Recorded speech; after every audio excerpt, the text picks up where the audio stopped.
Hello, my name is Takuya Kusuda. I'm a wine and sake educator. I teach classes in Tokyo and Osaka, and I also serve as one of the jury chairmen for the International Wine Challenge in London, the world's premier wine and sake competition. Today, I'd like to talk about how the taste of sake varies according to the cup it's served in, and also introduce the best style of cup for each sake type. The idea of choosing different cups to bring out the best in each type of sake comes originally from wine. European wine connoisseurs have been using different glasses to sample different wines for at least 30 years. This practice has started to catch on in Japan as well. Here, I have a selection of sake cups. Let's think about which ones are the best for which purpose. This saucer-like cup is called a sakazuki. It can only hold a few sips, and you have to be careful not to spill any. So it requires concentration and is not particularly suited to everyday drinking. These two cups have narrow mouths. This means a narrow stream of sake flows into your mouth. It makes for a clean and refreshing taste, but it's not so easy to appreciate the richness of the sake. These cups have a slightly flared shape, so the flow of sake is wider. The wider the mouth, the easier it is to appreciate the flavor of the sake. This wide-mouthed soba choko, a cup used to hold the dipping sauce for soba buckwheat noodles, is also good for appreciating the flavor. But in order to empty it, you must tilt your head backward, and this changes the taste at the start and the end. My general recommendation is this cup, the one which resembles a large green tea cup. It brings out the best in most types of sake.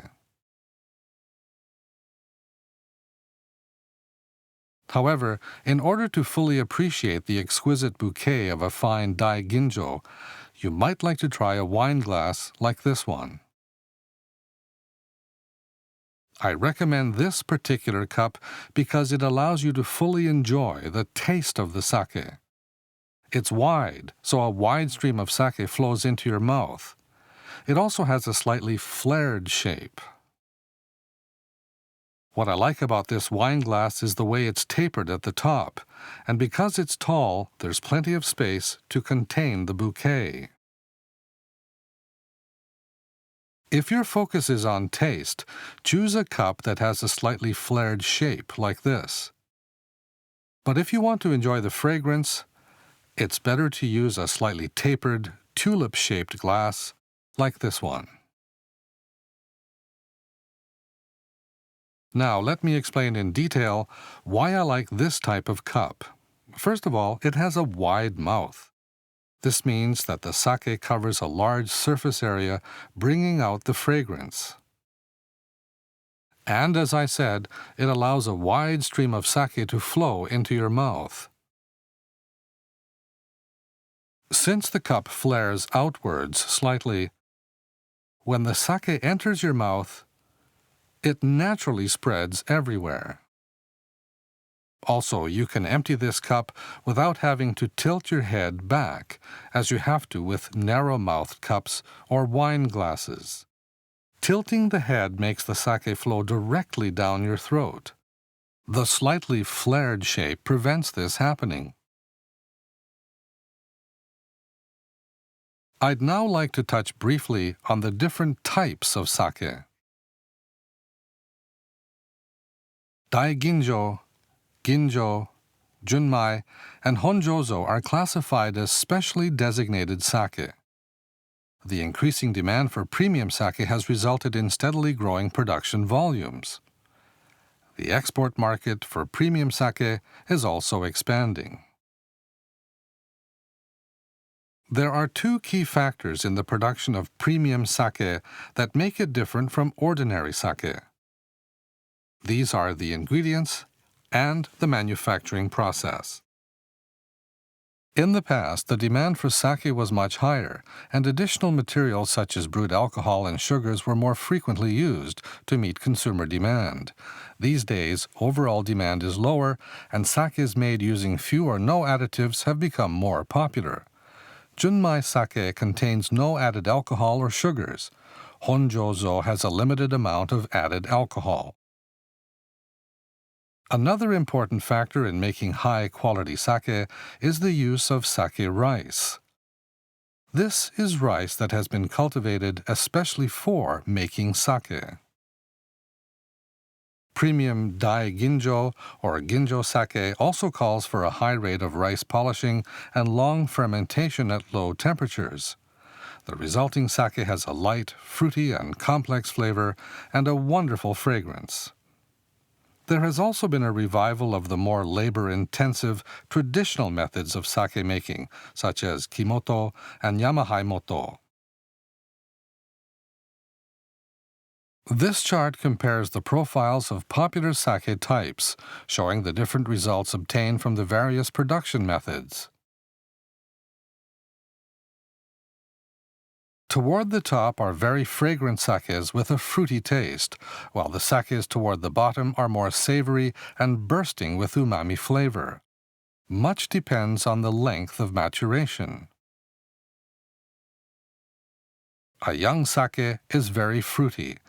As it matures, the fruitiness lessens and the flavor becomes stronger, with a more spicy character.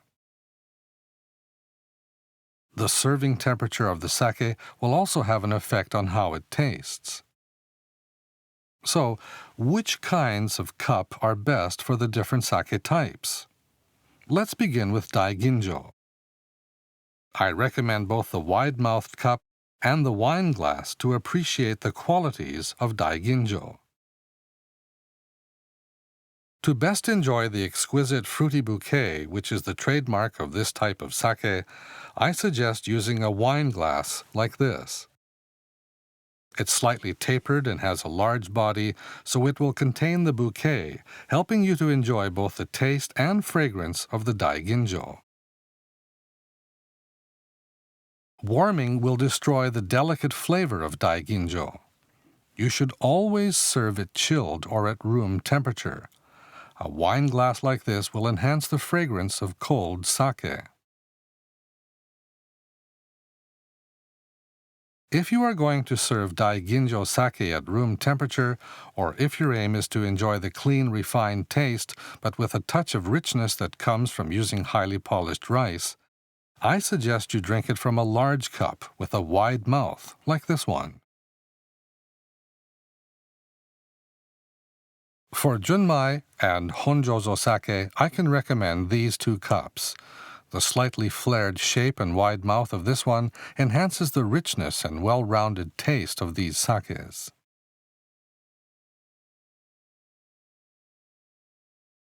This narrower cup, on the other hand, produces a clean, refreshing taste.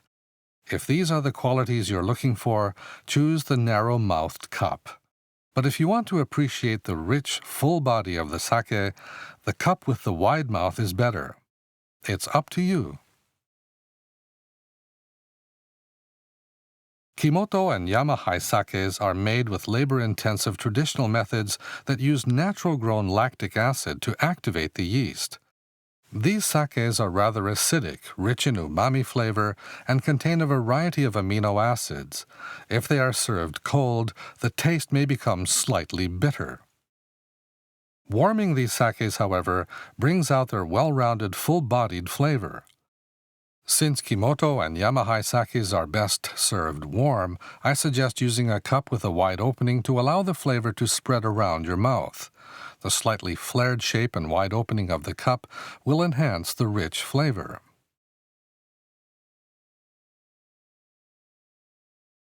I'll now explain in more detail why the shape of the cup changes your perception of flavor and fragrance. First, there's the fragrance or bouquet.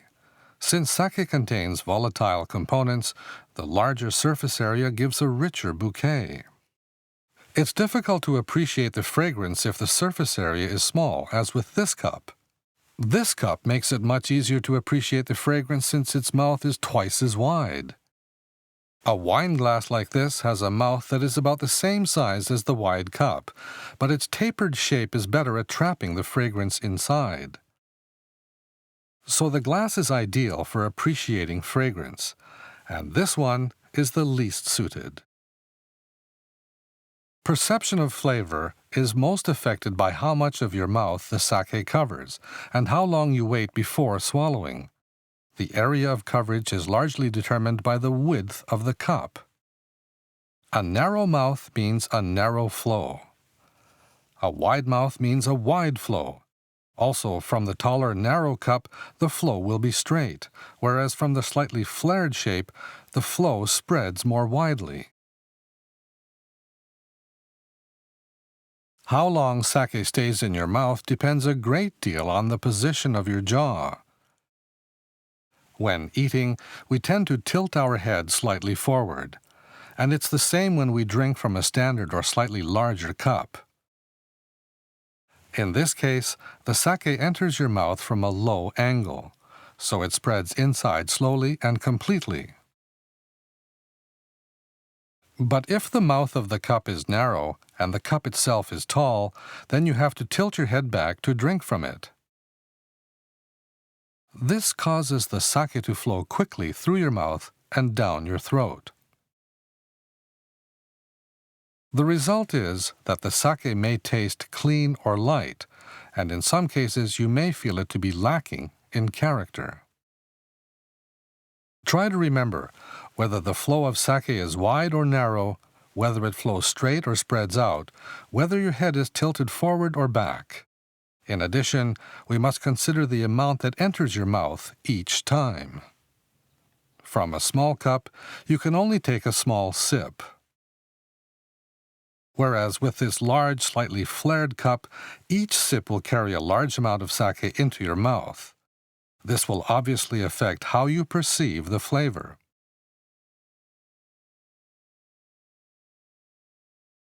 There's a common misconception regarding the perception of taste.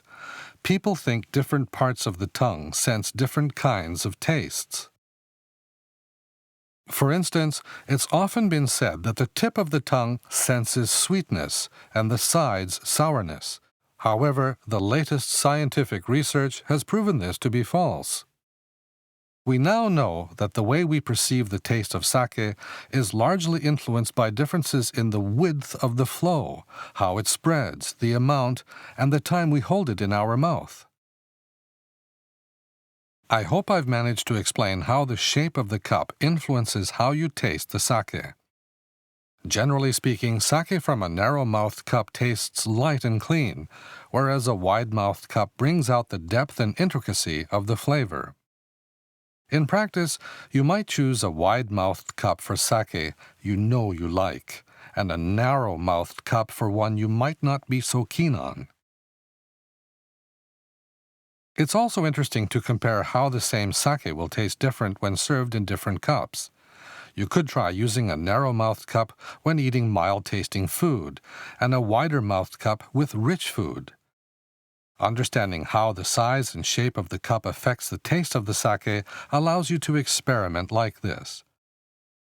Thank you for listening, and I hope you enjoyed my talk.